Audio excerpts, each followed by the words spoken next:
What's up, everybody? I want to welcome you to the Encounter Podcast. You are now having an encounter with Marcus Stewart. You can find me and follow me on all social media platforms at _ Minister Marcus. Tonight, I got a great live episode. I wanted to go live. I'm thinking I'm going to go start doing a late night live on Thursdays. So hopefully you guys can enjoy this. If you are watching on Facebook, I am going to let you know right now. I will be getting the notifications late. So when you post a comment, give me time to go over there and read it. So, and you know what I'm saying, I'll shout you out. If you are on YouTube, I can see your comments live. So I do encourage everybody to go over to YouTube. I am going to drop the link in the chat on Facebook. So all you got to do is click that link, and then you'll be able to go find us and watch us on YouTube. So with that, Mario and May, thank y'all for coming on. Y'all been on the show before, but I do want you guys to go ahead and introduce yourself to the audience one more again. Okay, I'm Mario. I'm May. And we are the hosts of the True Love Journey podcast. And we're a couple. We've been together for a while, going on 4 years now. And we host the podcast together. We talk about the things you're going to talk about in this relationship. In this podcast, like relationship issues and different kind of situations that happens in relationship. Yeah. Well, all right. That's what's up. That's what's up. That's why I got y'all on, because oh Lord. That's why I got y'all on, because I be having some stuff I be wanting to talk about, and it's good to always have an actual couple to ask certain questions to. So, sometimes I be biased, but for everybody who knows and don't know, I recently wait, what happened?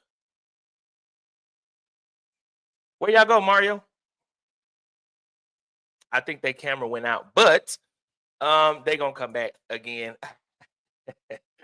But tonight I'm talking about some relationship issues, and I brought Mario and May on just so that they could give us some feedback, some real-time feedback as to, just answering some questions about relationships. All right, I think they back on. Y'all back? Yeah. All right. Sorry. So I wanted to just start out asking y'all some questions. So for everybody, I've been getting some questions about some personal stuff, and this is not the what I'm gonna say. This is not like the inspiration for the show, but I just wanted to ask some questions, So recently, for everybody that do watch the show, I was in a relationship, and it came to an end maybe about like a month ago. And as in every relationship, you see certain things or you hear certain things, and I guess I'm gonna just start this off, and it's not a bomb yet, but this is just a question. So in a relationship, when you first meet a person, like me, I see red flags from a mile away, but because you want to try with a person, you don't overlook them, but you address them, but at the same time, you see them. So in you guys' opinion, and don't all speak at once, what is what is, I guess, what is the point where you decide to cut it off because of a red flag? Or is it okay? Like, you get what I'm saying? Like, how do you deal with the red flags in relationships? Because you're gonna see red flags, right? But are you supposed to just be patient, give a person grace, or are you supposed to just automatically, in y'all's opinion? I'll let her answer first, and then I'll go. Or do you want me to go first? I can go. It depends on the red flag, though, for me. Okay. It depends on the red flag. Okay. And what do you mean when you say that?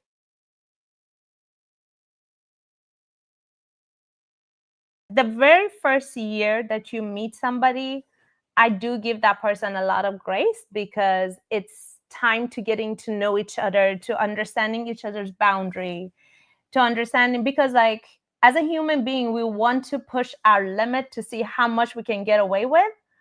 And then we also so I give that 1 year. I always say the first year is the hardest year. Other people say that the first year is the honeymoon phase. To me, I think the first year is the hardest year, because you're getting to know the person. You're getting to know what is happening? Don't worry about me. You keep talking because this thing was not moving, Yeah. Marcus, and I'm Yeah. trying to So make look, sure I'm just letting you know, like you clicked off and came back on, but it's okay. Yeah, I I'm gonna know. try to make sure you stay right. You know what I'm saying? Yeah. All right. So So, anyway, you were saying, go ahead. with the red flags, if I talk to my partner and I tell him that, oh, this thing that you're doing bothers me, and I see that he continued doing it, then that's the point that, like, after like 2 times, I give him 2 times after me telling him that, okay, this thing bothers me. But if he still continue doing it, then okay, that's the time to say, okay, this is it. I'm not gonna give you another chance. But again, Okay. depending on what kind of red flag it is. If it's something like, oh, like minimal, then some stuff you have to like compromise though. You What can't is fix it? everybody. You can fix everybody to be like up to your 100% satisfaction. I agree with that. I agree with that. I do. I agree with that 100%. So what Mhm. is an acceptable red flag? Because for me, I'm thinking, Hold on, I didn't. That's another question. You didn't let me answer this one. okay, my bad. Go ahead, But keep Marro. that question because I don't want to forget what you just said. Yeah, nah, I got you. Okay, so far as red flags go, the last thing I'm kind of gonna jump on the last thing she said, which was everyone's gonna have something that you don't like. And here's how I look at red flags. Everybody's gonna have boundaries as long as it's not one of the like core values, core boundaries that that are non-negotiable. I'm willing to work on anything. So for instance, if let's say one of my boundaries is that I don't want somebody who doesn't believe in God, then I know that whether the person is a 10, whether the person got a nice demeanor. There you go. And they just bounced off again. I'm gonna tell him that. Is I'm just gonna change it to the computer, the computer one, because I know I this don't is know what's happening with y'all's live, but it's bouncing because I out. got my camera. I got my camera because it's better quality. I wanted to try to give your listeners better Yeah, quality. well then But you just need to use that, turn the light on, and just bow. yeah, There you go, right there. yeah, and we'll This the one you need to be using. Is this one gonna be bouncing out? no, this is strictly from the computer, so it's right here. She want this anyway because she can look directly at the screen. Okay. All right. So what I was saying was that if it's not one of my core values, like I said, using like for instance, this is nothing against anybody that's an atheist, but it wouldn't make sense for me to have a serious relationship with an atheist when I know that, let's say, I'm a churchgoer or I'm an avid God lover or God follower. Our goals are not aligned in that, and that's something that like I know if that's a red flag, that's a no go. But if it's something like, oh, I like short, tall, big titties, but I mean, whatever. yeah. That's not a red I'm just flag. saying. Like So that's like just a preference. Yeah. right. So if it's not something like that crosses a hard boundary like that, like for instance, your faith, that's a big one. So religion, children, like your views on that. Some people don't want to deal with people with children or they don't like children, right? True. Those are going to be non-negotiables because we all have children. So if we deal with anybody, they're going to have to deal with that. So if it's not those, I'm willing to negotiate on anything. And she can attest to this. Most men are not looking for things to disqualify women. We're actually looking for things to qualify women, whereas women are always agree looking with you. for things to disqualify men. So that's how I look at that. Okay, now you can get to your next question. I wasn't No. trying to I'm saying like I agree with you. See, and that's the thing. The thing is because as a man, we are trying. It's not like we trying to look past them, but it's like, okay, I can deal with that. Okay, I can probably maneuver through that. Okay, I can. We always trying to look for a reason to keep you in, especially if you at the point where you serious, or at the point where you want to really make something be something with that person. So, yeah, I mean, I just thought I'd ask the question because, I saw some signs, right, and I definitely spoke on them and addressed them. But ultimately, what can you do? But that's just a question. And I had recently a couple of guys had asked me kind of like sort of the same question. Like, I'm seeing these certain things, and it seems like I should make this decision. And Mark, what do you think I should do? And I told him, like, you as a man, you know, right? Like sometimes you try to give a person grace, but you know what? No, I look, I always say this. I'm probably not the best person to ask when it comes to relationships. I'm probably not, but I did say, as a man, you gotta know where you're going, you gotta know what you're trying to do, what you're trying to accomplish, and then you pick a person based on that. So if you didn't already told me that you see 2 and 3 and these red flags that's going against that, I ain't telling you to break up, but hey, I can't hear your audio. You got a whole lot of technical difficulties, my brother.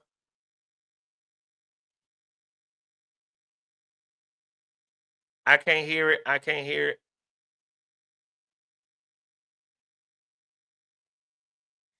We cannot hear you, my brother. Mm-mm.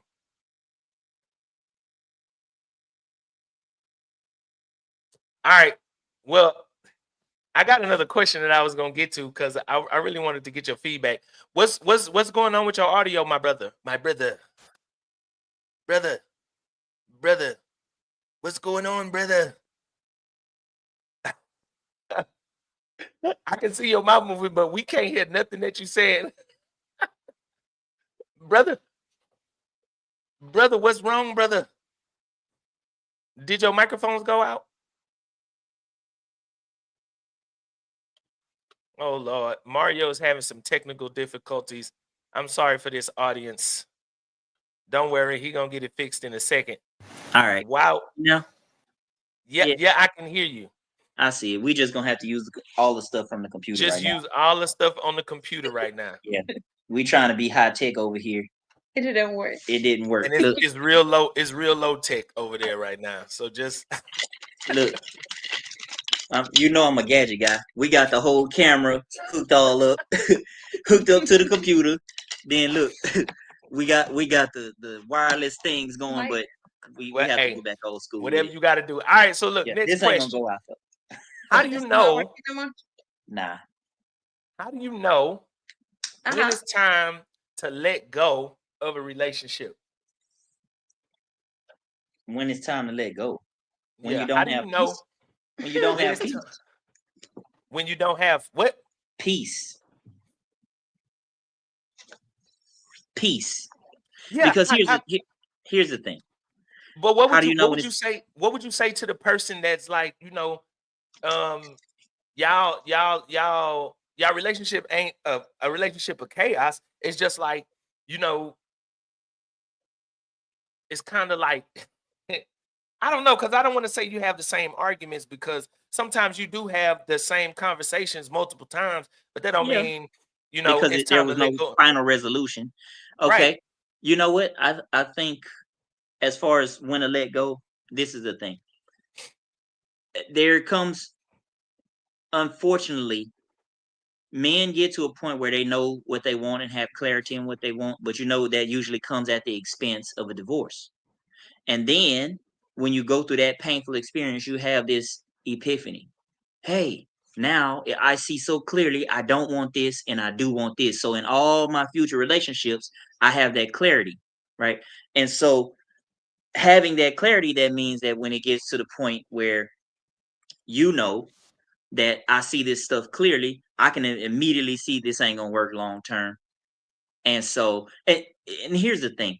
Let's just take us for example, right? We all believe in God, and so a part of the reason why a lot of people in relationships that go to church stay together is because we have this thing ingrained in us where you make it work no matter what. But sometimes when we might have think that God chose this person for us, it was really us choosing the person. And then when everything gets derailed, then people think that it's a failure on God, and it wasn't that.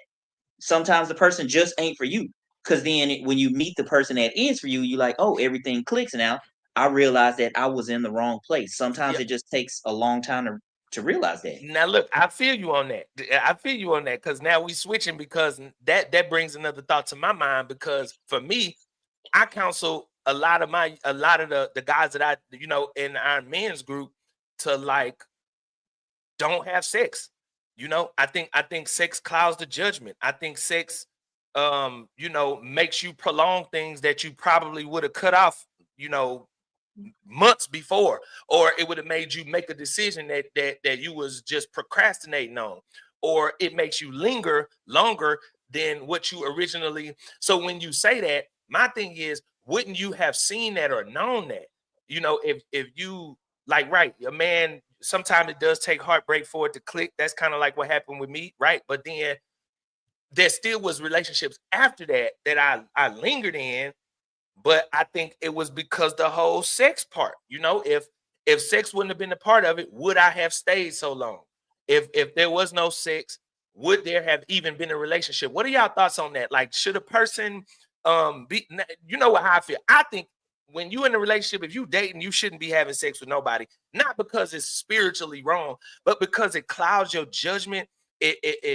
It just does so many negative things when it comes to you making the decision, the right decision about a person. I think it blinds you to red flags, or you overlook them, or you make excuses for them, or you do so many things because you include that other part in there. So what are y'all thoughts on that, man? What do y'all think about For that? how long do you say that they should not have sex though?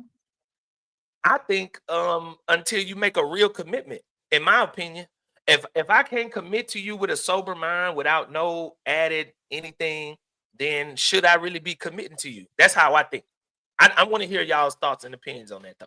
So I go first. Okay. I don't have a like crazy past, as I don't know if like my audiences on True Love Journey know that I was virgin when I got married.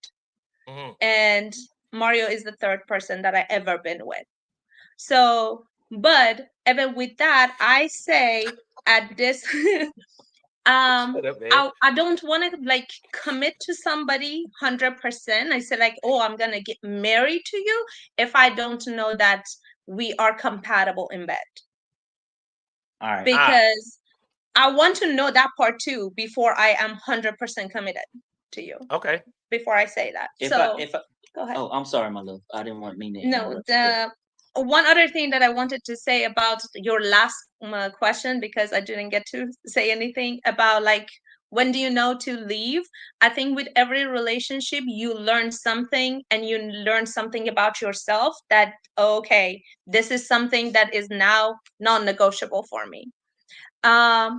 The time that I realized that I want to leave, like in my previous relationship, was like that I would see that person like on the weekends because I was working, he was working, we were living in two separate houses or whatever. But then, like, whenever I left his place, I was like, oh, good. I have like a whole week to myself. I felt good being away from the person. Ah. You know, Okay. I felt away being away from like drama, from all of like bickering stuff. But versus now, like I call Mario sometimes, like when I'm having a hard day at work, I call him and I tell him, you said like you are the light at the end of the tunnel. I need to hear your voice, you know? Yeah. He is really my home, my peace. And a lot of people like I couldn't say that, but because I didn't know it exists before I met him, because it Yeah, didn't I understand. necessarily existed in my previous relationship. But I now I understand. know what it is. So like, God forbid, if this relationship doesn't work, I'm doomed, because like my expectation is like now very high. I don't think like anybody Oh, can so that was meet my your response expectation to no how more. do you Yes. know when it's Nobody can time meet to your let go of a relationship? If this one doesn't work, my love. You said what that was for That was her when response to that. Yeah. yeah. Okay. So Okay. then I'm gonna refer back to the most recent question you asked about Mhm. sex clouding the judgment and whatnot. I wanted to give you a chance to unpack all of that. So I have two things. Okay, two things. Alright. As far as sex clouding your judgment, I think that there's a level, and I'm speaking on myself, but there's an age level for that a man, not an age level. I'm sorry, maturity level that a man gets to where sex is a nice thing to have, but it isn't the thing that determines if a woman is qualified to be a long term partner. Okay, and so when that only happens when men are ran by the lady parts. That means they haven't reached a maturity level yet where they realize that that's a part of a relationship and it's bound to happen. Wait, so you're basically saying that doesn't cloud your judgment? No, not after a certain age. So, for instance, this is what I was going to get to. Right now, my main focus is legacy. Right, a lot in our community, we don't have a lot of assets to turn over to our children. Right, we don't have, and me and her are in alignment about this. We have such a thing about legacy that right now, let's just say, if I was single, I wouldn't necessarily be actively looking for a person. Like, I'm not desperate in need to be with somebody. Yes, I want to be with somebody, but my primary goal right now is legacy for our children and what we're building. So that gives me a mission, that gives me a purpose, which means that people that don't have a mission and don't have a purpose, they are going to chase after this kind of thing. And so, yes, sex may cloud their judgment. For me, a woman can be a 10, she can have the best sex, but let's just say if she doesn't align with my values and goals and the legacy that I'm setting, that's not going to cloud my judgment. I'm going to know she's not the right person for me. That was thing number one. The second thing, as far as sex clouding the judgment, is this. I'm going to paint a picture for you and your listeners. Okay. And this is a true story. This is a true story, and it's happened on more than one occasion. And I'm just going to use an example that she and I actually read. Okay. There's another podcast we listened to. I forgot the name of it. But here's the scenario. The two people involved in a relationship were, I'm not going to say this is, I wish I had a better lack of words. I mean, better words to use, but we're live, right? But they were overly religious, right? Meaning that they had, you know what? It wasn't overly religious. They were just so ensconced in their faith that they set a boundary for themselves, and they said, you know what? Just what you said. We are not going to have sex before marriage, and they actually followed through with that. Okay, now here's what happened. Okay, they spent time courting like we used to. They spent time getting to know each other. Everything else clicked for them. Everything else was in alignment for them. When they started to get to the part, first of all, when you're building up all of that anticipation and you finally get there, right? Right. Everything else is in alignment, emotionally together, spiritually together. You have the same goals. You have the same things you like, right? You don't get on each other's nerves. You have good communication. I'm talking about everything is in alignment, most of things. And then they get to the sex part and it was terrible. Now, here's the thing. Neither one of them had any experience because they both were virgins. This is a good thing. This is generally what you would want. Ideally, a man and a woman who haven't had each other and they were able to experience each other for the first time, right? And we know, because we have experience, that's going to take some time to get it right and stuff like that, right? But the thing was, the woman was so displeased because neither one of them had any experience that she did not at all enjoy the experience. And what do you think happened when she didn't enjoy the experience? She had two thoughts. She gonna not want to do it. She didn't want to do it. That was the first thing. And she's gonna kind of shut down when it comes to sex. So the second thing was that she was like, well, wow, I waited all this time, and this is what I was waiting on. Yeah, but you know what? See, Okay. This has happened in multiple instances. And so my question is this: if you do it the right way and you get there and you finally have sex with the person you feel like you were meant to be, and it's terrible, it's trash, and you have tried to talk about it, you've tried everything, you've tried therapy, then what do you do? Is it time to walk away? Most people in our position and that believes in God and have, how we came up with say no, you stick it out. But see, this is my thing. This is why I gotta have sex with you before I marry you. Okay, look, I got you. But I think sex is probably the easiest thing to get right. I think sex is the easiest thing to get right in a relationship. If you've done it before. If you haven't done it, imagine that you've never done it before. Right. You don't know a woman's body. And I'm saying for me, where I am right now, I'm 90% to 95% sure that whatever a woman is, I know what to do. So you're saying that from a place of experience, right? But now hold on. We're talking about a person with no experience. They don't know how to get her there. Look, I can't speak to that because I don't know. All I'm saying is for where I am now, for the men that I meet, I tell them the whole 6-piece, bro, is probably gonna cloud your judgment. But look, let me respond to that. What I would say to that is I have definitely, because previously I was definitely sexual for a while. And I had a person that I was exclusively sexual with, exclusively. And the sex wasn't top tier. And it was regular for Did you talk to her about it? yes, we tried a lot of different things. And then one day it went from being like a 5 to like off the charts. And it stayed like that. So it's You like mean in a good way or bad? yes, like Okay. off the charts in a good it like it was it became like the best. What And happened that made it the best? the thing is that it was just trial and error. That's what it was, trial and error. It was just trial and error. And then it clicked and it was like, why is this clicking so right? But it looked and we would engage, but when I say engage, you know what I mean. Yeah, I know But what you for mean. years it Not was just for years it was just regular. And then all of a sudden it just like it's like something clicked and it just went, so in response to that, I say, if you know you got the right person, the sex is the thing that's easy. I mean, it's trial and error.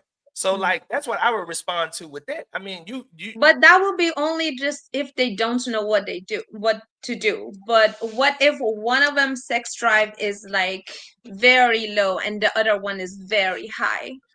yeah, I think you would be able to see that in the person. You'd be able to see How that. would you be able to see it in a person if you never had sex before?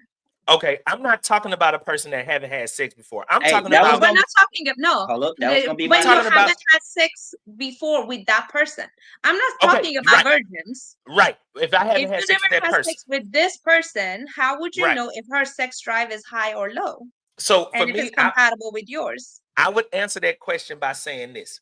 I know when I talk to a person and how our conversation goes, I can tell your energy level. Like I'm reading the whole time I'm talking to you, and we don't have to talk about sex for me to know how you move, how you operate, how you know. And I'm saying it could go either way. By me seeing that and knowing that, that's a risk. But then at the same time, I know that I have had experiences where this person seems like that they sex drive would be really low. And then the Marcus Stewart and it goes really high. So I'm saying it could go, that's a risk. I mean, it's just a risk. I say that because in my opinion, I think it's not about being saved or spiritual. I think it's just a judgment clouder, or it's a way to procrastinate a decision that you would have made 3 months ago. But you're waiting because you have this whole nother element, a part of the relationship now. So like that's just my own personal opinion. I'm not saying it's right. I'm not saying it's wrong. I'm not saying nobody is right or wrong for doing it or not doing it. But that was going to the question of how do you know when it's time to let go of a relationship? I think without that, it would be easier for people to say, nah, I need to walk away from this. But sometimes you stay because the sex be good. No. Listen, all it takes is for another person to be in the right place at the right time. I'll make an example. There's been a ton of men that stay with women because they like, oh, that head game is A1, or she had whatever, right? It was fire. But the problem isn't that was so good that he couldn't leave, is that at the time he probably don't have nobody else to fill in that position, because once you find somebody else, it's not hard to leave if you know that all they have is sex. And that goes back to what I said about the maturity level of a man. If he's not at that maturity level yet, then sex can run him. See, I'm not. They're also. I never was good at talking to women, so my go-to was always online dating. I met, and when I finally did get okay with talking, and my words Right. did start to come out okay. Right. By the time I realized that all they can do is say yes or no. So then now I'm not Right. ran by sex, because now it's not a desperation thing for me. It's not hard for me to get. You only behave in that way when it's hard for you to get, or if you No. haven't reached that maturity I level. don't want you to misinterpret what I'm saying. I'm not saying, and look, I don't want to stay here, because I have a lot of stuff I want to get to. All right, but we can move on. I'm sorry. No. I just want to clarify, because I'm not saying that is the complete motivation. I'm not saying that is the complete motivation. I'm just saying that that's one of those things that prolongs a decision that you would have made. If you take that off the table, you would have made the decision quicker. You would have made the decision quicker to either do it, or you'd have made the decision quicker to get out of it if you remove that from the equation. That's what I'm saying. Not necessarily that is the motivation, but that would be. No, we're not saying that like as soon as you meet the person, have sex with them either. We waited until we actually waited for a while until we got to know each other very well. Yeah. And we were exclusive before we had sex. But it was don't get on one knee and ask to be engaged with me just to smash, just because that's I need to know that part before I say yes. Yeah. Exclusive, I get what you're saying. sure. I can wait until we're exclusive. We did. I mean, it can be we'll wait a couple months. No, we did wait a couple months, but I'm saying we didn't even think about it. It was so weird because we both actually didn't want to be in relationships at that time. So it wasn't like we was even looking for it. It just, we changed each other's minds, because both of our minds was actually set on the fact that we didn't want anything super serious, and we definitely didn't want to get married again. And then just by being around each other and seeing how much we align, that actually changed both of our minds completely around. So yeah, I think, again, that's a maturity level.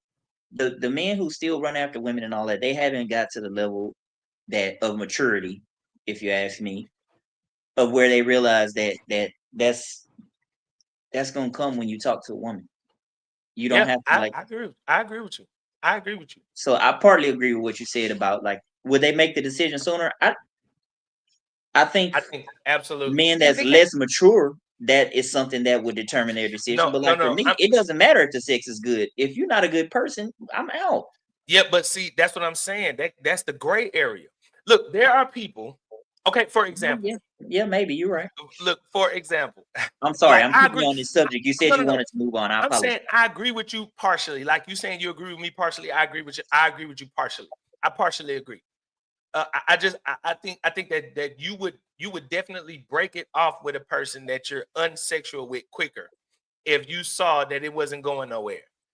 But if you ain't got nobody else to go to, right? If there's no sex with nobody, it's gonna be the same for everybody. So you gonna definitely be like, you know what?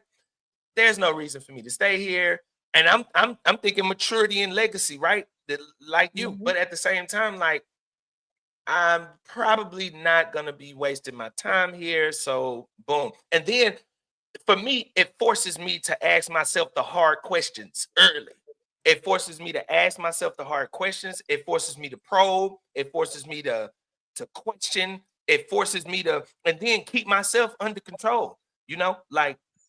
Well, I don't know. I'm just telling you 1,000,001 reasons why I say not even just for the, I don't want to go into the whole spiritual aspect, because I could do that, but that's not what I'm trying to do. I'm just saying for the mentals, for the mentality, it prolongs things. It pushes it. It pushes it.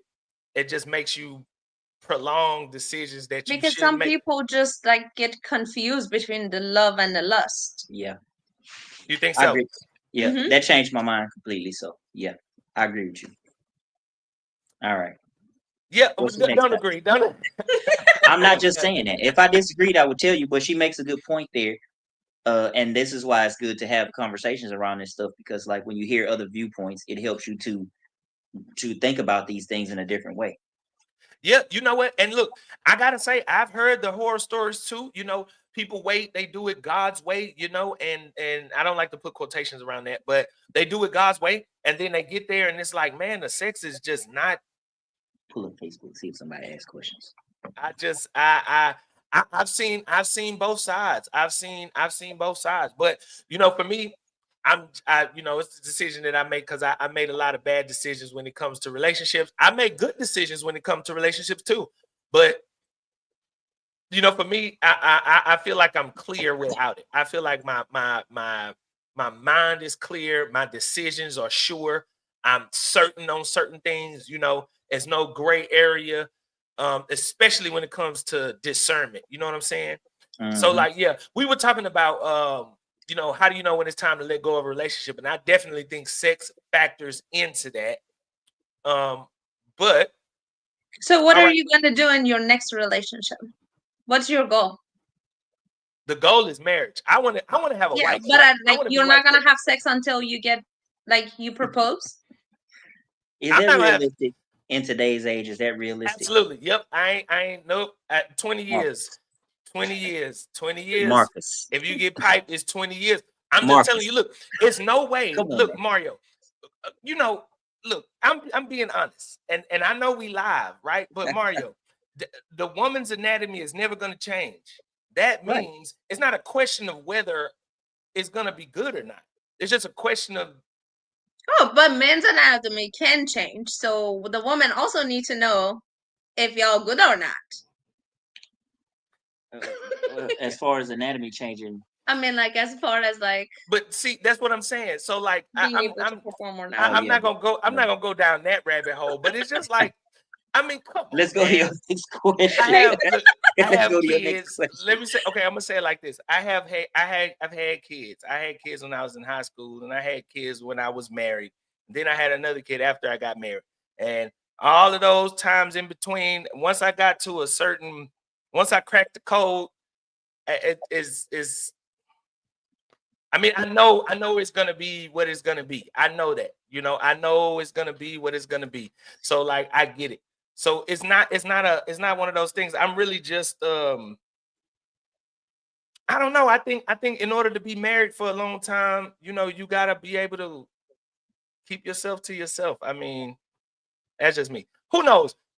I can't sit up here and advocate for people to just be out here just slanging the dang. You know what I'm saying? I can't be out here Yeah, advocating for but that. I, You I know, also don't think that it's realistic to think that in 2025 people ain't gonna be out here having sex and that's not gonna be part of a relationship. Even Christians or whatever. I I mean, think a lot of because I think go ahead. nah, that was pretty much it. Mm. I think a lot of Christians do that, do have sex, and that's why a lot of Christians end up heartbroken. A lot of Christians end up lonely and sad and bitter and upset. I mean, I didn't mean to And bring the whole I think Christian thing. I just no, meant no, no, people in general. not Christians, people in general. I think that's why we have a whole lot of kids out of wedlock because if my thing is Yeah, this, that's for sure. if I'm gonna if I'm gonna do that, you know, are you worth me doing that with? It's not even on the strength of whether the sex is gonna be good or not. You know, That there goes that maturity I talked about though. See, but look, you're exhibiting that maturity. I agree with you, but the level of maturity is if I'm gonna do that, why not go ahead and make the whole complete commitment then? What's the holdup? And look, so look, this brings me to another question. This is one of the questions on my list. So let's say that you are in a relationship with a person, right? And then you like, I want to make sure that sex is not the glue in my relationship. So I want to be non-sexual. You know, is that a reason to cheat on your person? So let's Is say it you in a so? relationship and y'all was getting down, right? Y'all was sexual, right? And then you come to this epiphany, like, man, I kind of want to be, you know, more in control of myself, you know, and then your person say to you, look, I want to take sex off the table. I want to see if we can go 30 days with no sex and how a relationship is going to change. Do you think that that's a reason to cheat? Like if your person say they want to be non-sexual after y'all been sexual, is that a reason to cheat? Is that a reason for y'all to kind of go y'all separate ways? Like I think how would you handle that? I really think that if you was gonna do that, you should have did it at the beginning. But That's no, kind but of wait, you said that you have to have sex with the person, right? So now you know the sex is good. So now now that we know we can get okay. down, I let's see where take you're sex going with off the this. table. And Okay, now, I boom. Now see where what? you're going with this. So you figured out that it's good, but now you want to Yeah, abstain let's just until not do it. Yeah. you get to a deeper level. What are y'all? What do you Okay, think? I don't think.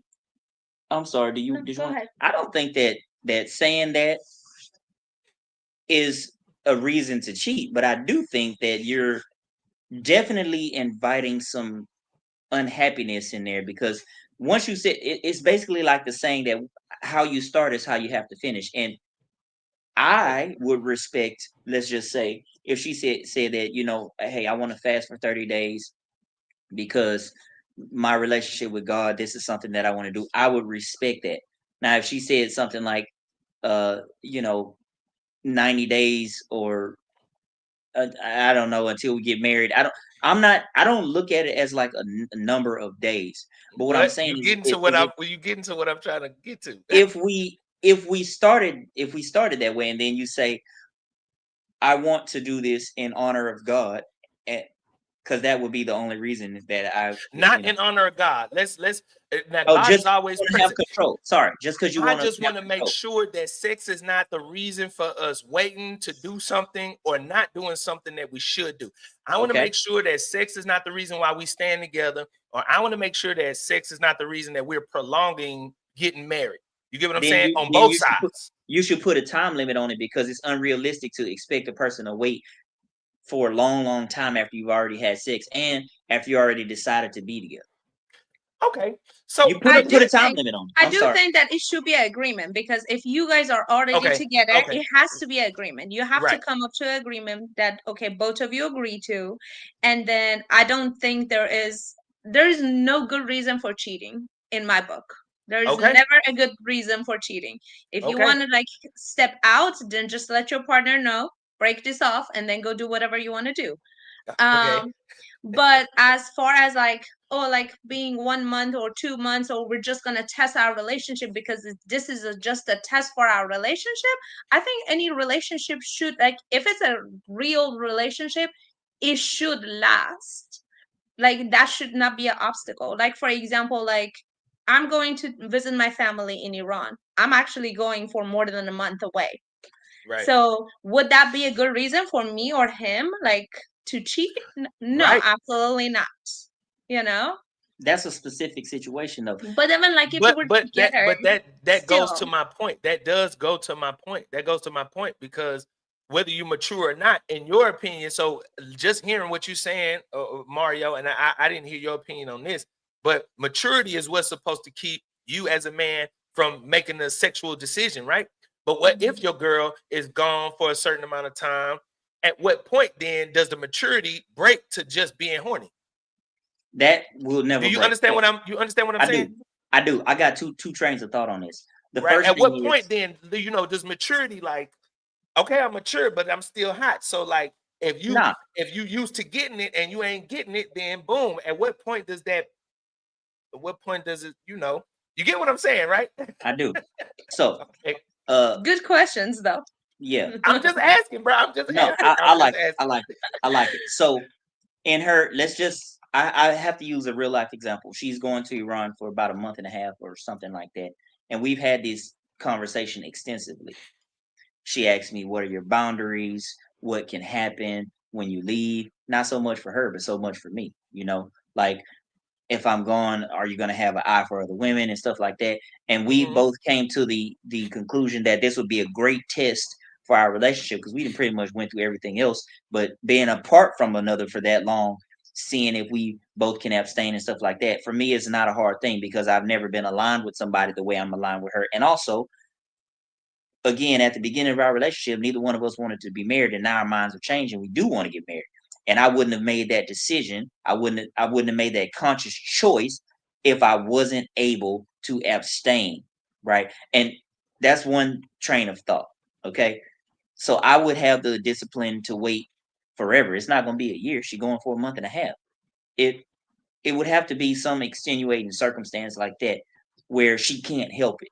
I'm going to be disciplined, because again, I'm at the maturity level that I don't necessarily need that. And I have so many things right now to keep my focus. You're building a business, you're building a ministry, I'm building a business. I have so many things I can do. I can be busy until she come back, seriously, like without breaking a sweat. Okay, now let me respond to that right quick, because you said, this is what you said. You said that in 2025, right, it's unrealistic to think that a person can just be non-sexual until you get married. And with the point that you just made, I'm saying that it is possible when you have things that you know that you do. You know, It's I'm different though. I'm building a couple of different things, and just because you have a person, that don't mean that I'm going to switch. You get what I'm saying? So the same Yeah. thing I'm saying, the same thing it would take for you to be loyal is the same thing it would take for me to be non. Yes, but What do you you think about? said in your example, you said you would be non-sexual after you guys have already had sex, and I that wouldn't. is I wouldn't even do it. No, but the thing is, like, for example, in your case, like, I can't be next to him and see him every day Oh and yeah, be non-sexual. right. If he's Okay, yeah. if I he's got not you. I with got you. me, then okay. I mean, like, It's he's my easy. partner. I'm not gonna cheat on yeah. him. Now, Yeah. you But said like being with him and then being physically next Yeah, to no, him, it's you just ain't gonna like win that one. Yeah, that I'm ain't. like I'm too weak for that. Yeah, I feel you. I feel you. I feel you. I I'm feel you. sorry.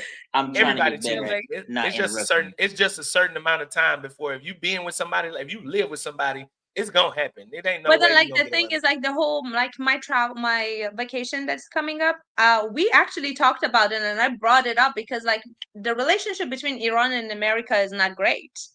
What if something happened and I get stuck? We did talk about that. You I know? was thinking about that And too. we What if? also, like, we also talked to say, okay, how long is it?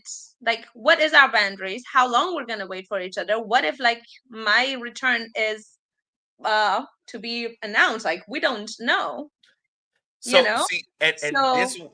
this was why I would say the whole non thing, that would be a Mhm. really big factor in that, because if I know that you waited to have sex with me until we got to a certain point, that would definitely help me to trust that you are going to keep yourself under control. Mhm. Because at some point, again, it's going to go back to the same thing. At what point does maturity then give way to your horniness if you haven't already controlled yourself before you got to that point? You get what I'm saying? So, like, Yes, but like between me and Mario, we've been together for almost 4 years. We built this relationship and we built like the relationship with each other that nothing can come between it. So now if we say, oh, like 1 year of no sex, I think at this point we uh, both can do it. But like, okay, and we're willing to do it. But if it was at the very first month of but if it was at the first month that we met each other, okay, we waited for 1 or 2 months, but then I still need to know, like, okay, are we compatible or not? I need to right, know that before I move forward, okay, okay. Um, So, let, let- no, this. no, go ahead. So you asked which point would it be okay to cheat? I don't think it's okay to cheat, but I do think this. She and I listened to this podcast with Deval and Kadeem, hmm and they've been married for a long time. And they had a conversation. It was a very interesting conversation where the guy said something profound. This happens in a lot of marriages and just long-term relationships. He said, and this could be reversed for men or women, but in this Okay, case, it was the woman. He said, how can a woman ask for monogamy and ask you to be the only one that she has sex with, and then when a man wants sex, at times she doesn't want to give it to him or she doesn't feel like it, in which that case that that goes. Okay, that okay, whole thing about cheating, if you want to be monogamous with your man and you said, hey, we're gonna be monogamous, then the answer shouldn't be no. I mean, outside of you being sick or outside of maybe your menstrual period, if that's not a thing that for you, outside of those things, you should have a duty, an obligation, and it's the same thing for a man, right? That's why I think every man should stay in shape, should stay to the gym, because right. That blood everybody flow. You everybody need to gets keep that old, blood flow. Yeah. right? And everybody gets old, and if you don't take care of yourself, then you may not be able to take care of your woman. It's a possibility, Now, brother, it's ways, brother, right? brother, I it's know, ways, but brothers. what I'm saying is, both people in a relationship having a duty, have an obligation to each other, whether they feel like it or not. If you guys have chosen to be monogamous, that means if I said you're the only person I'm going to have sex with, I shouldn't have to want to get it from another person, and that's where I think a lot of people fail. Yeah, that's good, because that's definitely going into you know what is justifiable cheating. What is There just, is and no, look, look, there's no. hold on. I'm not asking this question for me because I don't cheat. I feel like you need to have pipe control. For lack of better, you need to have pipe control. If you're a man and you decide to commit to a woman, You are saying you're not going to be with anyone else until you change your word. That's just my own personal rule. I say this to my sons, bro, don't commit to this girl if you're not really going to commit to this girl. And if you don't know, then don't commit to her. Like just keep it open-ended. Just, you don't have to say whatever, but you get what I'm saying. But with that said, what is a justifiable reason to cheat? Because sometimes, I was having a conversation with a dude, one of my homeboys the other day, and he was struggling in his relationship because his girl is not as affectionate. His girl is not even affectionate. I want to say sexual. Like she don't be thinking about sex like that. And he like, man, what do I do? Like, is this a real reason to, like, can I just step out? And he had somebody on the side that's okay with just being on the side. She don't even want the relationship. She just want to, boom. And, so, three words. There is no justifiable reason to cheat, but the 3 words are exhaust all options. Here are the I was just going to say that, like, there was just more than 3 words. No, exhaust all options. Okay, exhaust. Those are the 3 words. Okay. The options are this. Have discussions multiple times until you can't have the discussion anymore. Go to therapy. That's an option. Go to a pastor or a spiritual leader and discuss those problems. If you've done all of that and you communicated to your partner, you've given it a sufficient amount of time. Let's just say 2 years. I'm just throwing an arbitrary number out there. It may differ for everybody, whatever. If you've exhausted all options and you've realized that this is not going to change, again, no justification for cheating, but then you end that relationship and then you go find another one. That's not going to work. If you're a sexual person and the other person is not a sexual person, you've exhausted all options, you talked to your spiritual leader, you have talked to a therapist, you have had the discussion with your partner, and you see that nothing is going to change and nothing has changed over a significant period of time, then you don't cheat, you leave. It's that simple. I can see that. I can see that. That's not the person for you. Because actually, if the person is for you and y'all are working at the relationship, it's going to be hard to not be intimate with that person. Right. Especially if you are trying. If both people are trying, have an attitude of service, it's going to be hard to not be intimate with them people. So if I get with a person and she decides that she's not going to be intimate with me, I'm going to think she don't like me. And I'm finna move on. There's no reason to waste our time. Not because of the sex, but because if you can't be on that emotional level with me and we're supposed to be building something together, then that means we're not necessarily aligned. Yeah, and so you basically saying it ain't no justifiable reason. No, you leave the relationship and then you get into a new one. I agree with that. Wholeheartedly. I understand if you're a sexual person, or let's just say, like I listen to the Dave Ramsey show sometimes, or the John Deloney show, and some of these people have went without sex for 5 years, 10 years, and the first thing I say, being married? Yes. It's a thing, sexless marriages. Oh my God. They have TED Talks on this stuff where people actually have done research that so much percentage of marriages are sexless. And I understand how it happens. It doesn't happen overnight. It happens over time. You let things get in the way. You don't prioritize sex. When you have kids, the kids become the number one thing. I have a lot of prioritizing kids. Each other. Yes, I understand. But what I'm saying is most people fall into a routine. They go to work, they come home, they cook dinner, they eat dinner, they watch something. They too tired to have sex, or they don't necessarily not too tired. They just fall asleep. And one day turns into 2 days, turns into 2 weeks, turns into 2 months. And before they know it, they look up and it's been a year. Man, you're not purposely doing it. It ain't no way you can go a whole year and you live with a whole nother person and you ain't touched them. You saying that, but somebody doing something. I'm telling you, I heard this and I was appalled. Somebody cheating. And I thought so too. Come on, I would think so too. I would think so too. I would think so too. But then I think, like, if a man has like some kind of a blood pressure condition or something that can't necessarily perform, like a medical condition, how do you fix that? Then that's hard. That's then it can go for a long time, no sex. Oh yeah, Or it can be, It's ways, but women go through menopause. Women go through this menopausal portion or stage of is their life. menopause a reason to cheat? So your girl going through menopause, she say, "All right, you gotta you gotta pass because I know I can't, boom." I mean, There is like hold on. it's No, not gonna because- no, close up.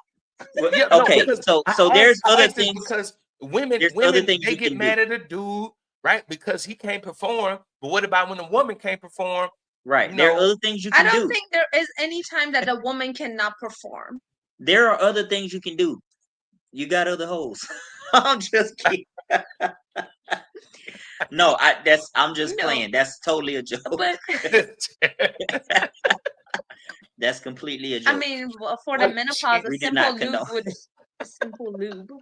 Yeah, will help. menopause. But if a man doesn't, men You can do a cannot simple perform. It lube. just there's nothing Yeah. that they can fix it. Well, yes, you can. If a man all can't my perform, church they members can just use Viagra. all of them don't When they watch the see me, pod, but because when they see me at church, they're like, no, they don't watch. Most of the young guys, the guys from the men's group, they watch. So that was I mean, that was good. No, but she said that there are medical options now for both men and women who can't perform, and they need to pursue. I said the 3 words: exhaust all options. Okay, so look, what if? Okay, so like I shared an experience where when I was sexual, we was doing it and it was mediocre, and then one day it just took off. It went to the moon, son. I can't even tell you how it got so good. It went Okay. from really regular and it just went to like ridiculous. But what if somebody's goes the other way? So like they doing it and it's decent and then it just like drops off. What if your sexual needs are not being met? Is that a reason to cheat? No, I already said what it is. Exhaust all options. If you've exhausted all options, then you leave that relationship. But you know what? More than that, you got it. This is not rocket science. So if a person's sex level was here and then all of a sudden it's down here, between here and here, something happened that can be explained. That can be explained. That can be talked about. That there's a conversation that can happen. Because a lot of reason why like women don't have sex or whatever, it ain't because they don't want to have sex. It's because something else happened.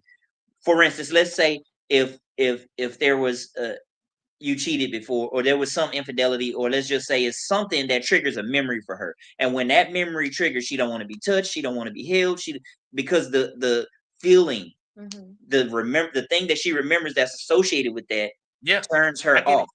Right. So those things need to be discussed, because you ain't just gonna go from here to here. Something had to have happened. It could, I agree with that. in most cases, be infidelity, and that's or something like that. Or let's just say if it was a man, right?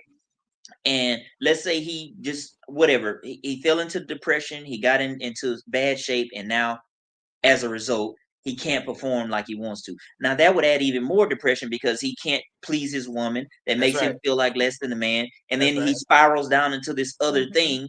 That is a natural thing that could happen. So these are, again, cause and effect. It don't just go from here to here. It's not just like a drastic thing that happens overnight.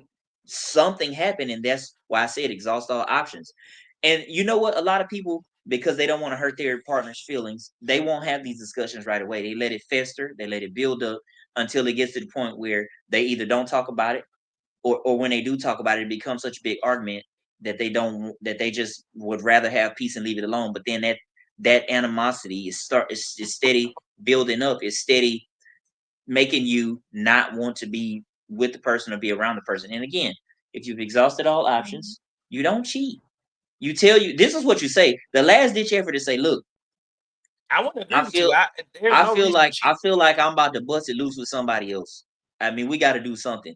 If you can't change, if you can't figure it out, can you tell me what I did, what happened that made you not want to be intimate with me? What happened?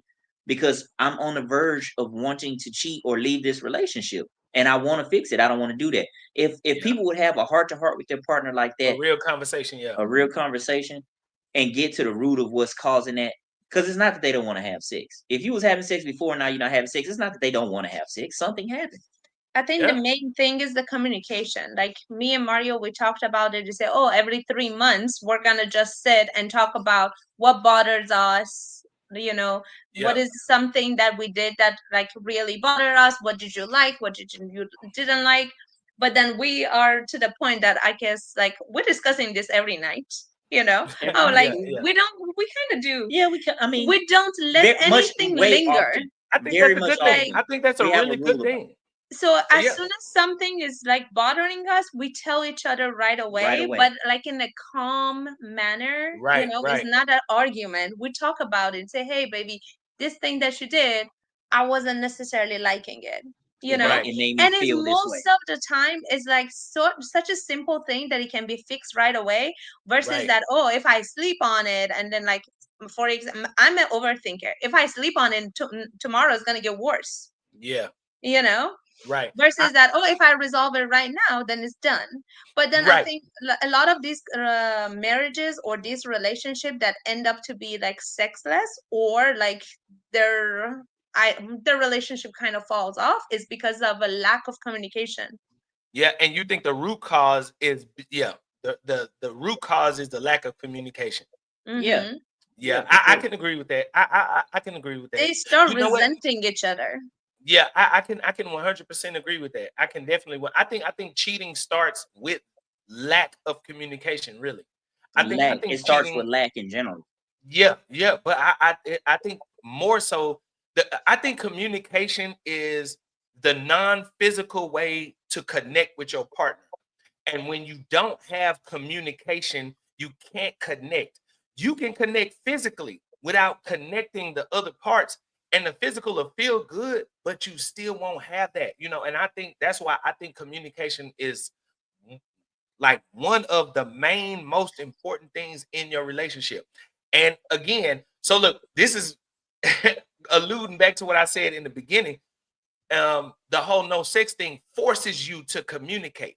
If I can't connect with you physically, then it's gonna force me to connect with you on a different level. And then we have to have a conversation.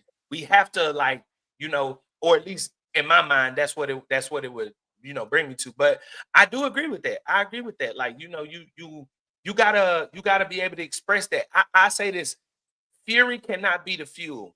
You can't wait until you get mad to say something that you really been wanting to say. That's not the right way to say it.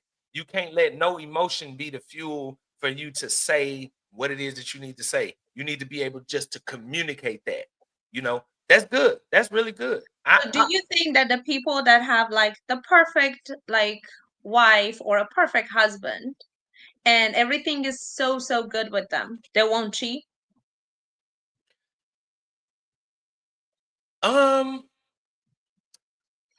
That's a hard question because sometimes people, they portray certain things.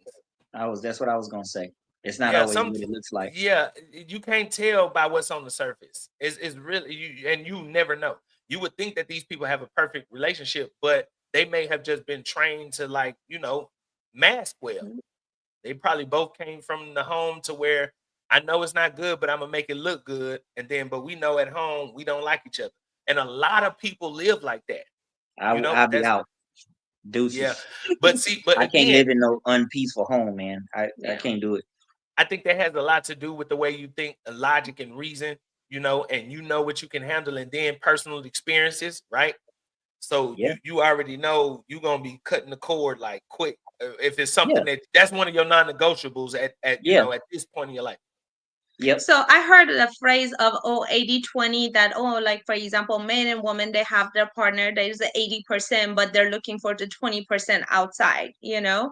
And but then I also think that sometimes, and then say like, oh, the woman can be the woman or the man, it doesn't matter, because as we know, women cheat the same rate. Absolutely. It's just they don't get caught. Absolutely. That's So, right. Women are way uh, better cheaters than men. Yeah. They're they smarter don't than talk us, about it. and they don't talk. Men they're brags smart. about it. Right. Yeah, men are So- stupid. Yeah, we stupid. We get For caught up. all of my young men listeners, just learn to do this. I want to say it Keep your mouth shut. I want to say it the man way, but just shut just shut up. I That's mean, all. for the Just be woman, quiet. it's to the point that even if they cheat and then they go in front of the mirror, they tell themselves, I didn't cheat. They don't even tell But they lie to themselves in the themselves. mirror that Yeah, they cheated. They just like, it's so that's good at it. it. They're so They good at so It it. ain't good. going Girls nowhere. learn to manipulate. Girls learn to Ah. manipulate from the time that they.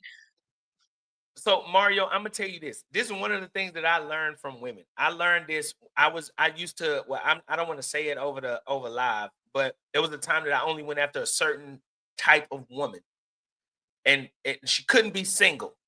I'm gonna just leave it like that. She couldn't be That's single, interesting. I never knew this about you.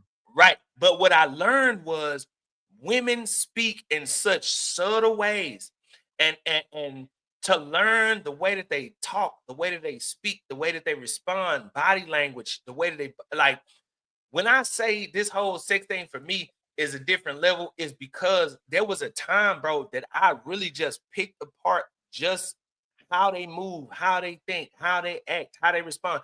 You would be surprised, bruh. Question for you: Why was it a thing for you to choose those women that were already taken though at the time? What was I don't know. What was the thought process there? My That thought process was I wanted to understand. I wanted to understand in her mind why she's staying with him. Why is she with him? I wanted to learn women on a different level. That was the whole goal behind it for me. okay? Mine Yeah, would be because I don't have to be bothered when I want to be bothered with her, and she going back to her dude. most guys would think like that, but for me, I was trying That's a good Get on my crack the nerves. code. Yeah, Going I back was trying to home. crack the code. I was trying to crack the code, and yeah, that was it. I was trying to learn and understand women on a certain level, like what When- what I what think it's happens to in some her degree psyche. also it's an ego booster for a man too. Say, oh, I can even take the married woman that has somebody. I'm better than her It was husband. ego in there. Yeah, it was a lot of ego I in it. mean, It was ego, but it was a lot of learning in it too. it's not that much to learn. You can't never figure a woman out. But You there's can't, but there are there's a patterns. there's a 3-letter phrase. It's very old school, and it still holds true today. Let's hear it, RZA. Conversation Rule the nation. rules the nation. Oh, 4 words.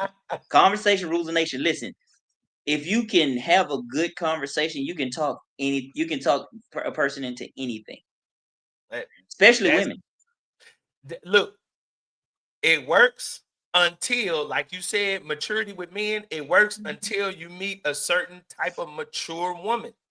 You need more than that conversation. You need more than that. You need conversation and a couple of other things. For all my male listeners, I'm gonna put a podcast out for that. But you need conversation. You do. Man, I You know do so need many that. broke dudes that got well-to-do women. They talk a good game, but listen, when a woman, just think about the dating pool right now. If a woman is super single, super successful, and the right man, the man comes along at the right time and says the right thing, she could be as strong as she wants. If conversation rules the nation, if you have a good conversation, he can get her. Don't matter Well, what his status is. I would say you do need that, but like, maybe one or two more things, and I any mean, person can be yeah. got on any day. Today though, And Mario, you know what it is, but we not having this no, podcast. I don't know Is what not you're about talking that. about. You know what I'm They talking want the about. bag. They want the bag these days. You was talking about something else? Yeah, but no. Look. We gonna have another episode about Oh that. yeah. Look. All right. Yeah, you was talking about Last thing. don't. Okay. So we have had this conversation. We have you guys have been on the show before, and we had this conversation, but this topic was audio only. So some of the viewers that watch, some of the viewers that watch, they didn't get it. But the audio they did, and this was like over a year ago. So I'm curious now because I don't worry about it. We're gonna revisit it. What does insecure mean? What does insecure mean to you? When I say that word, what does it mean to you, Mario? And what does that mean to you, May? Insecurity, I don't think has to do with the other person. I think it has to do. That's an internal thing. That has to do with you not believing in yourself enough, or thinking that you're good enough, and then you project that onto other people. So I'll make an example. Let's just say typical thing if a woman is insecure in a relationship. You talk first. I don't think that she Tell her we can hear her mic, by the way. we ain't got no mics. Our mics are right here. I Oh, turned okay, them okay. just- All right, I got you. But it could be it not now. It's different if a man has cheated before.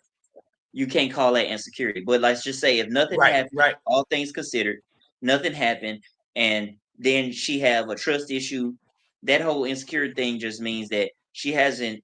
Again, it's an internal thing. She hasn't gotten over the fact of things that happened in the past, and she don't think she's good enough. And maybe those things shaped her belief in herself or himself.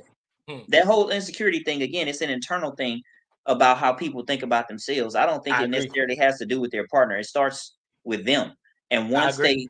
they get over those things, then I used to have this saying, and I mean I can do it, but a lot of people can't, which is to when you meet a new person, you should start with a clean slate. Now that's very difficult because we are shaped by our past experiences. It makes us We who we are. are today.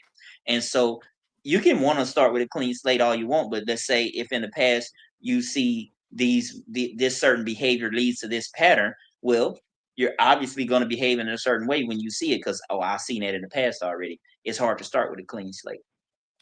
Yeah, yeah. I would. So I would. insecurity is internal. That's sorry to answer your Now, question. I do agree with that. On the last part, I would say I do see the patterns, but at the same time, I gotta be myself regardless. I'm gonna be me, and I know I can see it. I can see it already, but like I gotta be me. Like I know you trained by your past experiences, but when you're talking to me, you need to be trained to me. So I'm just gonna be myself. I can't cater to your experiences. I have to make you not cater, but at least perceive that I'm not like that. And I'm not going out my way. I'm just being myself, you know. So May, you have anything you want to add to that? I think I see the insecurity in women way more than men though. And I guess like Is that right? it is right. Interesting. The That's insecurity very in women interesting. are way more than men. Why Um, though? and that is because we are more emotional. We are like, and then we are also way more cautious. Men are hunters. They go and they hunt and they don't necessarily like um they're not that cautious though, you know, versus Okay. women are, because like we I mean the way that our past is, again, it's all about our past and how the men like in our life treated us or what happened or what we know about men, because men love their variety. And it doesn't matter, like even if you are 100% good woman and good wife or whatever, good girlfriend, that variety you cannot give it to the man. And then men are again, I and then the understand that. thing for the men is that like they always say men fall in love with their eyes, women fall in love with their ears. Yep. So we can we good. can't sell what you see. And women are always in competition. There is always a better looking person out there. You know, And That's true. it like That's true. for a man, it does like, again, it depends on the maturity level of the man and the discipline, how disciplined they are, you know. But like some weak men, as soon as they see something pretty, they just want it. They don't care about their personality, what they bring to the table. They want it for that one night and gone. Yep. And women are insecure, like I think the insecurity is because, like, for example, they value what they have in the relationship, and especially if it's going very well, they are just scared to lose it. So we are protective of what we want. And that insecurity, or like, because again, we can't control where you guys go, what you guys see, what is happening out there, you know. And it's just like trusting your person to know, like, okay, is he disciplined enough to pull himself out of the situation that might happen? Because at this, like, that's a different way to look at it. Yes, at this era, I really do think that women, like, they go after whoever they want. They don't care if the man is taken or not. So for a man to be approached, that is like another ego booster for a man. Then they don't know how to turn it down. Like, for example, Pretty Woman, they know how to turn down men, because I mean, like, all women, not just pretty women. Like we get approached so many times that is like so like normal. Like But you say it's rare for guys, and so he wouldn't know how to shut it down. he doesn't. He wouldn't Or know. you don't how to shut it trust down. that he would be able to shut It's it not down. trusting him. It's like we don't. Like, women don't trust another woman. I call red Women Yeah, flag. but see, women. Too late for you. I call red flag on the plate. yeah, no, you know what? I would definitely say in response to that, I'm respond to the last part first. I've been approached by women, and I let That's them what I down try to tell gently. her. I That's what I do. try to tell her. And look, I mean, if I'm single and you approach me, I've given a girl that I know I'm not gonna talk to. I still gave her my number while I was single, just because I know for a woman to approach a guy, I'm not gonna turn you down, and you know I'm not gonna do that. But what would you do like if you were not single if I and was in a somebody like relationship, very attractive approach you? no, I don't. I'm not gonna mess over my person. I'm just not. I chose my person for a reason. So you know, my person got the same stuff that this person got. But then not every man has like the discipline that you have though. Like I mean, the I younger can't speak men, for like the men that are in their 20s or you like can't early expect a 30s, 20-year-old man to they do don't that. have that discipline. Of course I not. can't speak for them. All I can Of say course not. is, for me, no, I wouldn't cheat. But you do have a valid point, because I've had the conversation to where like I always encourage people, especially if you're a young dude, you need to learn how to like be non. That's just me. And a lot of them say that they are, you know, but then when I ask the question, so if a person was to make themselves available to you, do you think that you would still be non? And then the answer is, I don't know, or no. And so that means that the only reason why you are able to control yourself is because you're not actually controlling yourself. You don't really have the option to. You know, when I say be none, I'm saying, you know, I can text and tonight. You get what I'm saying? I choose not to, so I'm in control of that. But it's different for a man who isn't approached like that, or who doesn't get approached like that, or who is overlooked by women. Can you actually say no to you? So like I think that's the thing, but that's what you're getting at. That is exactly what you. It would be unrealistic for a man that don't get approached to who then gets approached. I don't think that's unrealistic, bro. It would be unrealistic for him to turn it down when he's not used to having it. Well, yeah, okay, I get what you're saying. So, like, for you think and that's I, why we need to be training our young men, bro. This like, what you just said. You can pick up the phone and call and have something tonight. There's if a person never experienced that, they're not gonna have the discipline to say, "No, that's okay. I don't need that. I don't want that," because they haven't had it. It's okay. I get what you're saying. So if you already had it, it's not like, and this is what I try to tell her, that like, as far as her leaving, if I'm gonna have an eye for other women. When I got my divorce, not because I mean I love women in general, but I was love women. I'm getting to it. When I got my divorce, I didn't want to deal with a woman. She gonna beat you up tonight. Yeah, I can't. In a different way. I said, I'm not going to deal with women for 2 years. I actually had this in my mind. I might have told her this. I had it in my mind, man, I'm just gonna chill. I'm not gonna talk to a woman for 2 years. Not because I don't want a woman, but because I don't want what comes with a woman. I don't want to have arguments. I don't want the headache. I don't want to have to, watch what I'm saying because she might take it the wrong way, right? Right. I don't want the headache. I've done this for a long time. I feel like it drugged me down to a place that I don't want to be. I'm done. I don't want to talk to a woman for 2 years. Okay? Yeah. So in that case, it wasn't a thing. So this goes back to what I was saying about how the reason why, if somebody haven't had that before, yeah, it will be a thing for them. So okay, yeah, I've already had that, which means that like now I know what comes with that. So it's not hard for me to say no, thank you, I'm cool, I'm good. And you know what? That's why a lot of men right now. I had an Uber driver the other day. My truck broke down, and he was talking about how hard it is to date.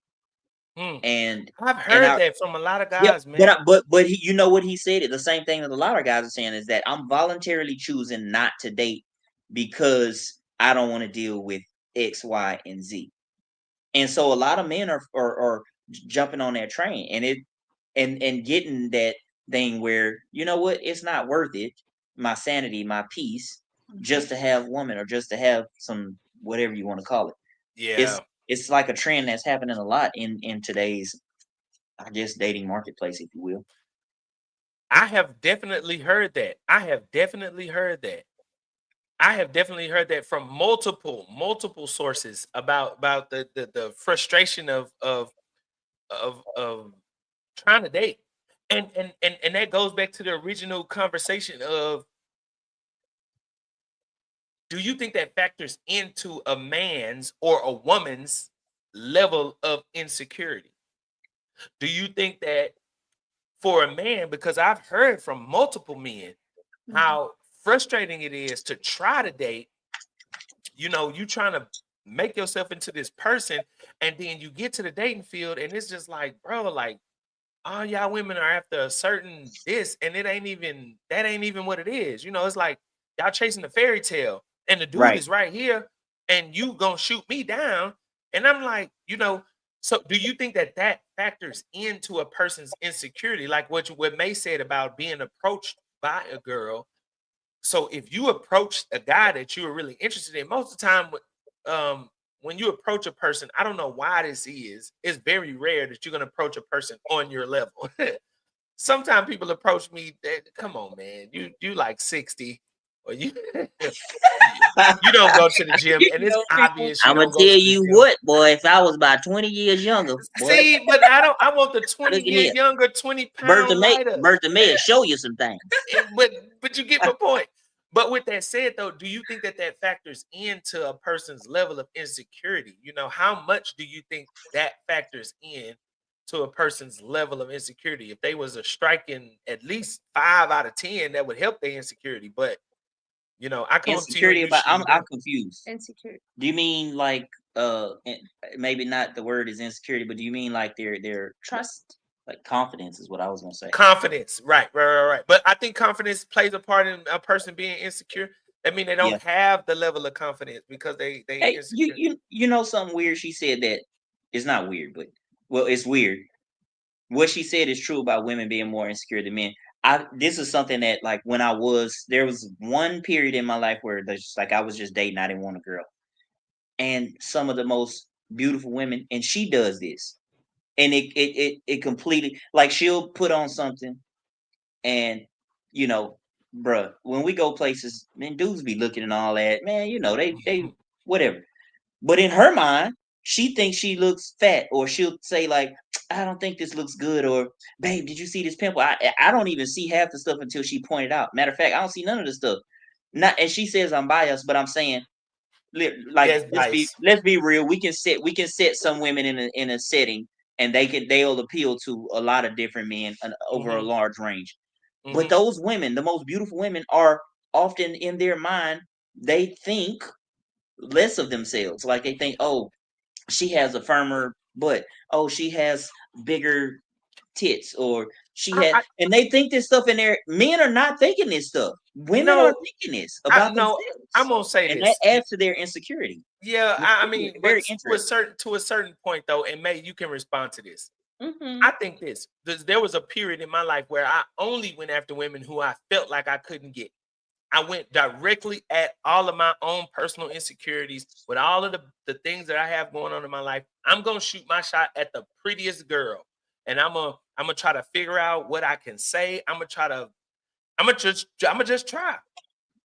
But the point that I'm making is, women know exactly, bro. Exactly.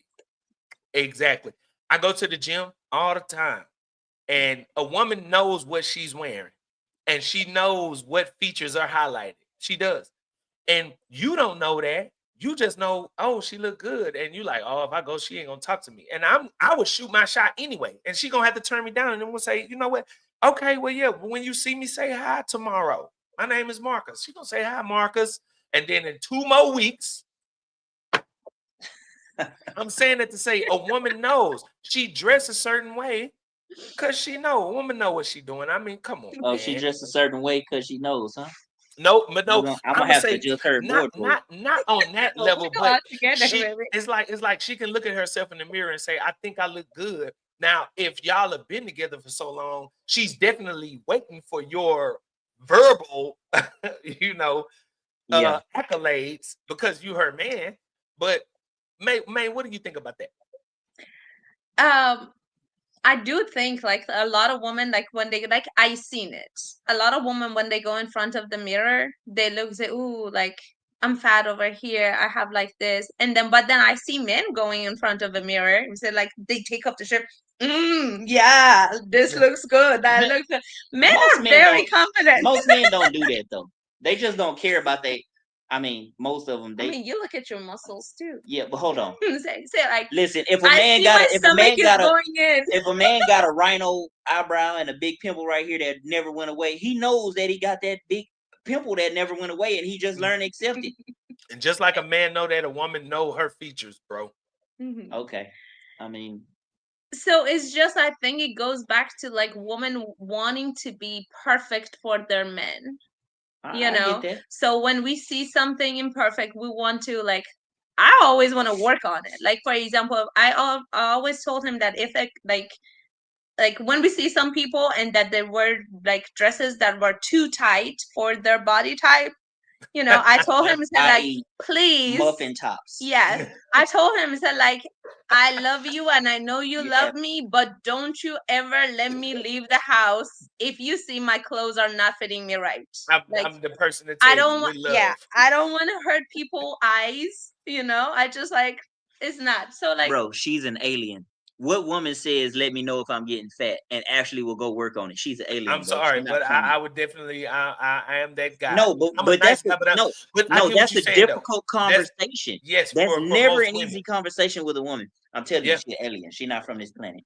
For most so women, it's it just is. like that we see a lot of stuff that we need to work on because like our main goal is to keep our You know, we can see you.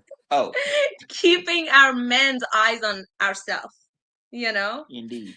Yeah, But the man is I not get it. necessarily like that. Men are just, oh, I'm gonna look good or like not look good. I don't care. Like if I leave, if I don't say anything, he will go to the store or out with the same clothes that he's wearing around the house, you know?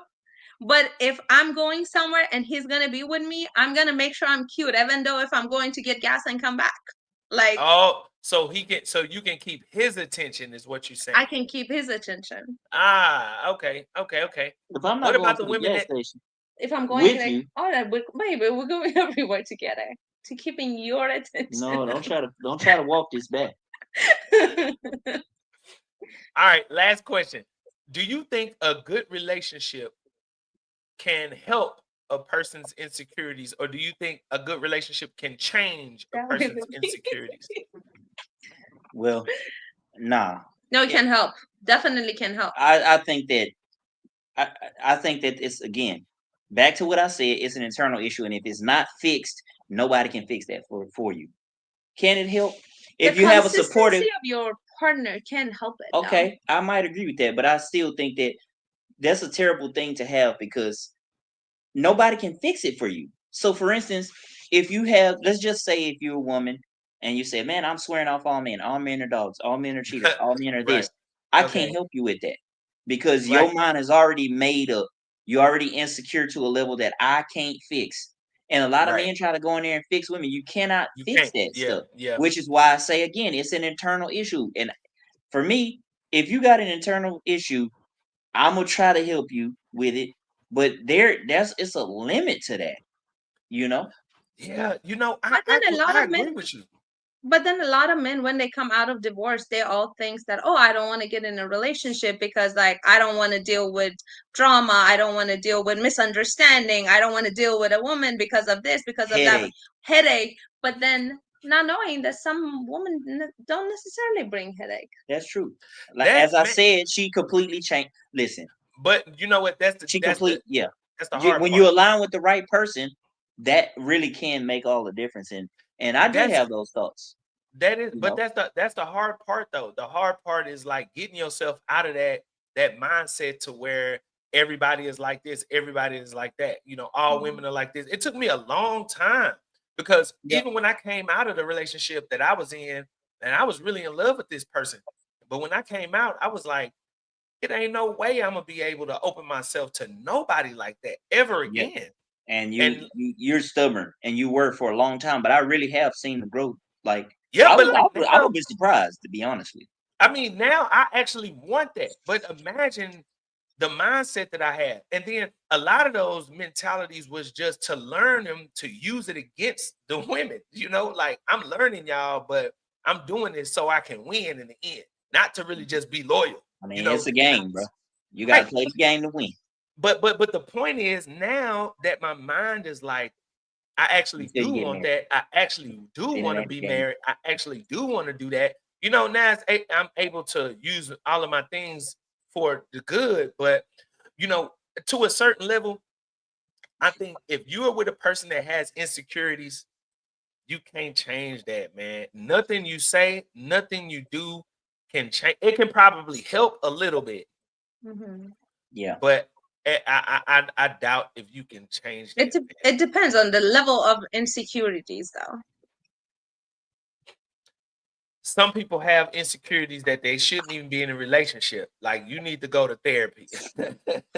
and It's true. and as much as I made myself to be not even, let's just eliminate me. As much as a person could make themselves to be a good person, you can meet the perfect person for you. And your own insecurities will make you run from that person because you don't know how to accept a good thing. You don't know how to Oh, receive a that's person good. just being good to you just because they're a good person. You know, it has to be something you create this whole scenario in your head, and it's like They that. self-sabotage it. Yes, Shame- Shameless plug. We writing a book called Love Over Fear, and it's Oh, I based on like that.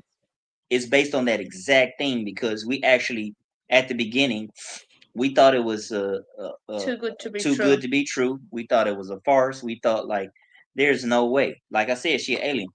And the thing, and so we actually made a pact after, I think it was a year. I don't remember what the time frame was, but we said, you know what? These blessings that God has bestowed upon us, we're gonna stop saying it's too good to be true and just accept them. And we're gonna embrace love over fear, because the thing is, that fear of, oh, this is too good to be true, we self-sabotage in a relationship. Oh, this, no, he might just be saying all these things. Oh, she just might be behaving this way just for this time right now, she gonna change down the line, this kind of thing. Right, we had to right. get we had to really communicate and get out of that frame of mind. We had to call that out for both of ourselves, because we was both doing it. Like, this can't be real. Like, we waiting on the bomb to drop, when her crazy gonna come out, when his whatever gonna come out. And Yeah, because like at the beginning, it it's was been the just same like, for 4 years. so in a long distance is just like, oh, we didn't see each other that often, and then we started seeing each other a little bit more, and then say, oh, if we see each other more, then it's gonna like change. The real gonna come out. The Like, real gonna come out. when you And say, then yeah, he was really scared, like, just like, not scared. He came out a couple times that, oh, when we live together and see each other every day, then maybe this love like fade a little bit, you know.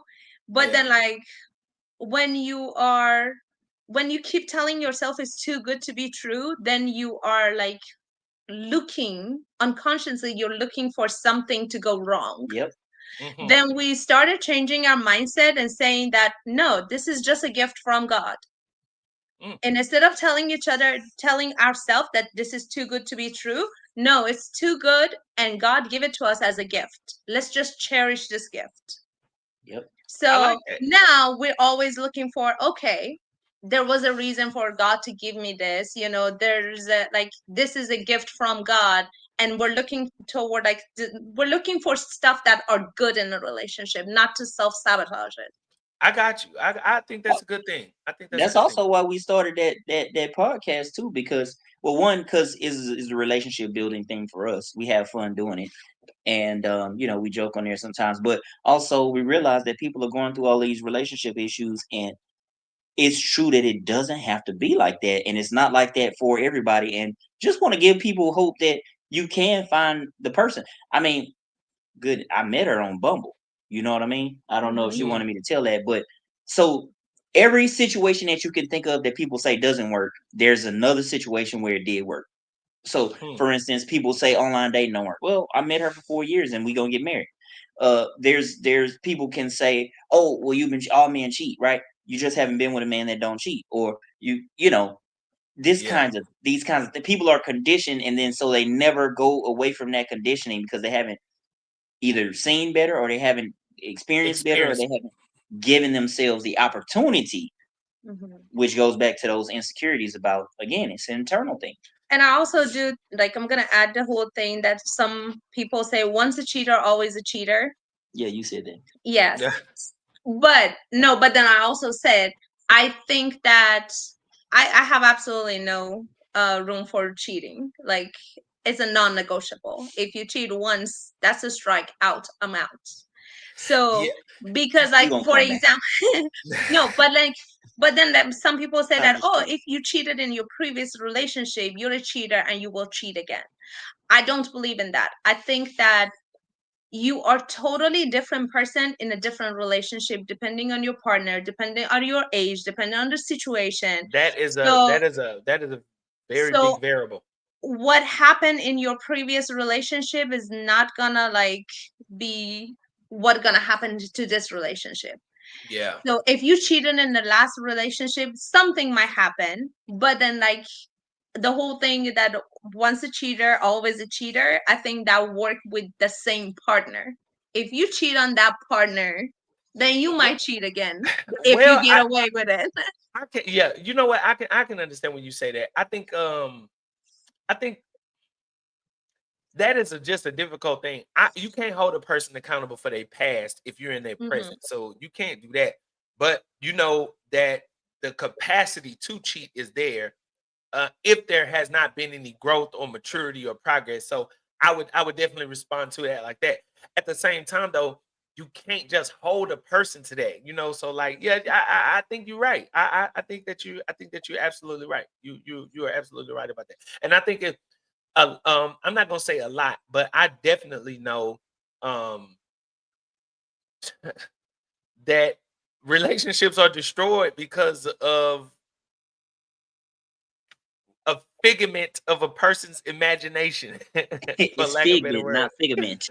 Whatever it is. Figment, not figment. A Like a figmentation of the ligament. imagination. Yeah, but no, you know what? But Mario, when you say you can't change a person's insecurities, you're right. And May, I think you're right. Also, if you don't know how to go beyond that line of this too good to be true, it will Mhm. never be true, and you will Yep. just sabotage it. One of the things that I had to learn, in spite of my insecurities, because you know, contrary to popular opinion, I do have insecurities, but in spite of my insecurities, I just learned to be patient. Wait and see what it is, what it's going to be, and take it for what it is now, and be hopeful, prepare myself for the worst, but be hopeful for the best and live in the moment, but be patient to see how it's going to turn out. Take each day as it comes and be in the moment. Like that's a hard thing, but that comes again. That's Mhm. me recognizing my trauma over the years, working on myself, making myself to be a certain type of person to be able to appreciate what something comes my way. And I know the thoughts that are at the back of my mind, but at the same time, I have to be present and enjoy every moment, no matter what insecurities, no matter what past trust issues, no matter what this person's past is. Yeah, so I agree with you. I agree with you 100%. I think that's a man. I think it's a hard thing if you haven't worked to do the work on yourself in Mhm. between your relationships. But I think it's a good thing. I do 100%. Yeah. So you know what? We've been on for a while, and I don't know if y'all sleep or what, but I want to say I appreciate y'all for coming on. I appreciate y'all for y'all's Pleasure. feedback. I wish I could edit out all of those glitches that y'all had when you bounced off, and I had to bring you back on. But it is what it is. So y'all have anything y'all want to leave with the audience that is watching, or you know, everybody sleep now, but the audience that's gonna watch this tomorrow, y'all have anything y'all want to leave with the audience? Don't lose hope. It's Yeah. out there. You just need to be patient for the right person to come at the right time. Be optimistic, because if your mindset is that is closed off to opportunities, then you won't see the opportunities. And then just follow us on YouTube at True Love Journey.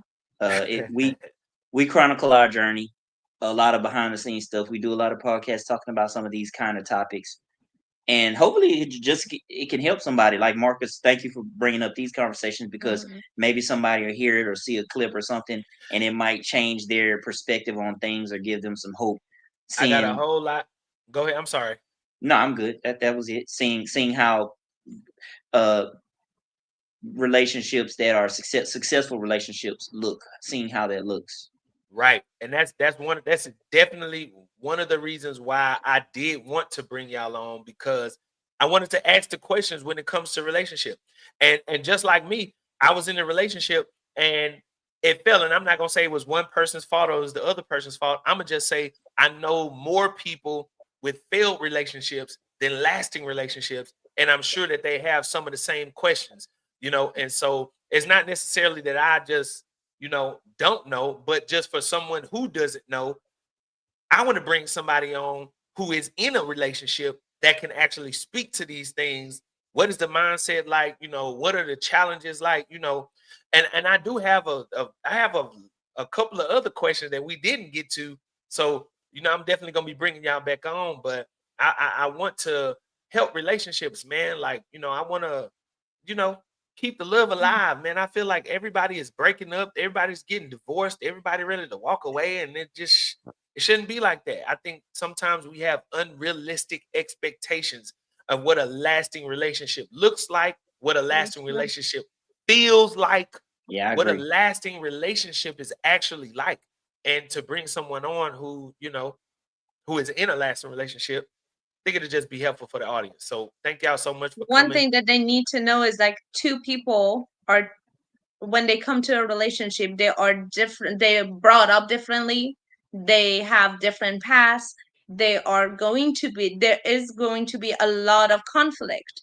It Right. just like you need to compromise and you need to communicate. Right. And you have to be patient.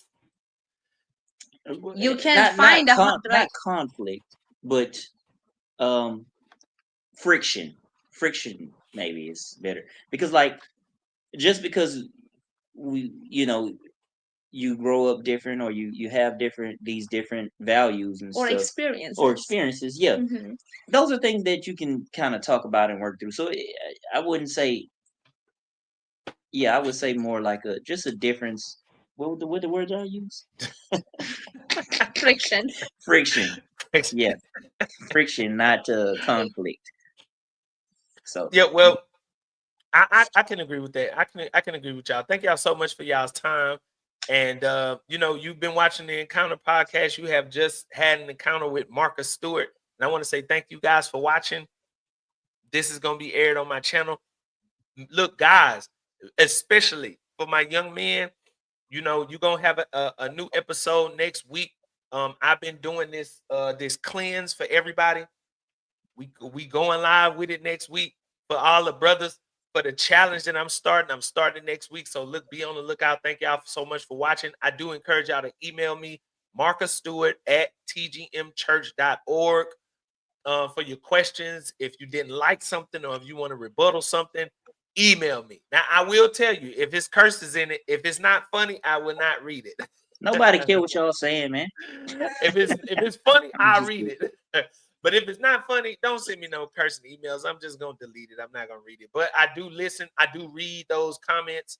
I do read those emails. So guys, email me. We're gonna start the cleanse next week.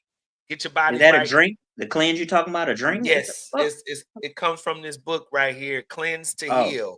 So that's a book. I couldn't see. It looked like a vial or something. Okay, yeah, I'm no, sorry. On your for screen, all of my listeners, I've been trying to get my male listeners to kind of take a journey with me, and you know, just kind of bringing them in as much as I can. But thank y'all so much for watching. I'm going offline. Mario and May, thank y'all for being my guests for tonight. You guys stay on. Thank you so much for having us. All right, don't hang up just yet. I'm in All the right. live stream though. Thank y'all so much for watching. I'll see y'all next week.